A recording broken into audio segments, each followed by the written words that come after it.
Newsfeed. Today is Thursday, September 26, 2019. I'm David Sackrader. And I'm Jess D'Agostino. We're excited to have you here watching with us tonight. Let's see what's happening in Ann Arbor. This past Tuesday, Central Student Government President and Ford School Junior Ben Gerstein delivered his fall 2019 State of the Students Address at Pierpont Commons. Speaking to the CSG Assembly, he outlined his goals for the administration, specifically expanding CAPS, or Counseling and Psychological Services support, throughout campus, as well as improving wellness resources for students on North Campus. Referring to student mental health resources, he said, quote, "With the new union, with increased space for CAPS, and with more of a demand for the services, I think we can at least do our part to add more counselors and take away less of the burden," end quote. This year, there are also two new CSG positions, Director of Outreach and Government Relations Coordinator. During Assembly, the representatives also voted to approve the fall 2019 budget. Gerstein now has 1 week to sign the budget and put it into effect. A former prayer leader at the Washtenaw County Jail will now be tried for fourth-degree criminal sexual conduct against one of the inmates. MLive reports that 82-year-old Robert Relecki attempted to fondle an inmate and touched his own thigh and genital area while leading a prayer in 2012. He will have a final pre-trial hearing on October 2nd before his trial by jury on October 15th. The inmate accusing Relecki stated that he had 3 one-on-one meetings with Relecki, throughout which Relecki began touching him on the back and eventually progressed to attempting to grab the inmate's genitals. Relecki, also known as Brother Bob, led catechism and Bible classes at the jail and led the Christian volunteers in the prison. James Fifaleski, Relecki's lawyer, claims that Relecki is, quote, "a lay minister of the Catholic Church," end quote, an unofficial position that does not require ordination. Relecki was also charged in 2013 with a separate occasion of second-degree criminal sexual conduct of an inmate, but the case was dismissed. Ann Arbor's new chief of police was officially sworn in on Tuesday, Michael Cox, after a 30-year career with the Boston Police Force. He has decided to come to Ann Arbor because it would be a great place to live and retire, expecting this will be his last job in the police force. His starting salary will be $160,000 during his career in Boston. Cox served as a police officer for the anti-gang unit, a sergeant detective and commander of divisions such as forensics, internal affairs, and operations. The chief has a wealth of experience in the police force, from serving as an officer to being the victim of assault by fellow police himself while undercover in 1995.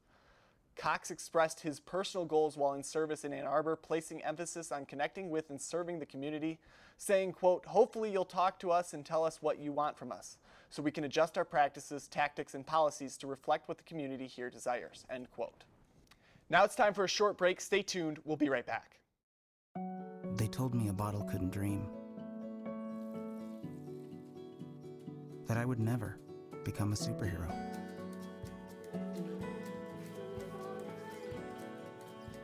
But I learned how to fly, just to come back in a new disguise and be the hero that I've always wanted to be.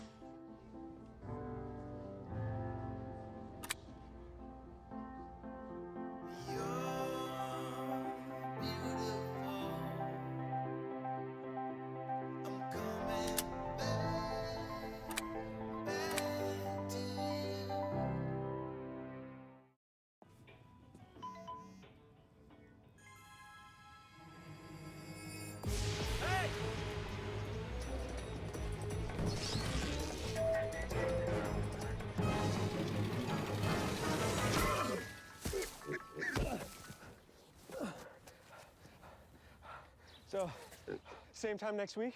Well, of course. Put away a few bucks, feel like $1 million. For free tips to help you save, go to Feed the Pig.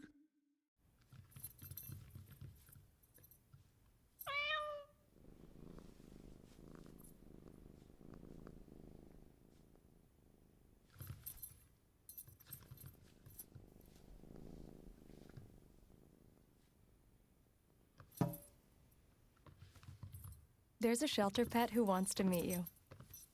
Meet one today. Visit theshelterpetproject.org. Adopt. Welcome back to the show. You're watching Newsfeed. Let's get into more local news. Joe's Pizza, a popular New York establishment, has recently opened its first non-New York location in Ann Arbor on South University Avenue, next to Espresso Royale. The new pizza joint is joining many pre-existing pizzerias in the area, including South U Pizza, New York Pizza Depot, Pizza House, Cottage Inn, and many others. The managers of the new business chose to bring the pizza chain to Ann Arbor because of their close connection with the city. Manager Peter Levin and his partners are both University of Michigan alumni and felt Ann Arbor had the energetic market they were looking for. Levin said the combination of East Coast students at the university and the restaurant's placement in an iconic and memorable location like South University will allow their business to remain successful and memorable among the student body. The restaurant doesn't serve unusual pizza like others in town, but aims to have an authentic New York feel with its classic thin crust pizza. Levin explained his goals for the new business, saying, quote, "Our goal is to be around long term and to really integrate with the university and the city. We want to make a positive community impact where we can," end quote. Well, that's all we have for you tonight. I'm David. And I'm Jess. And you've just been Newsfed.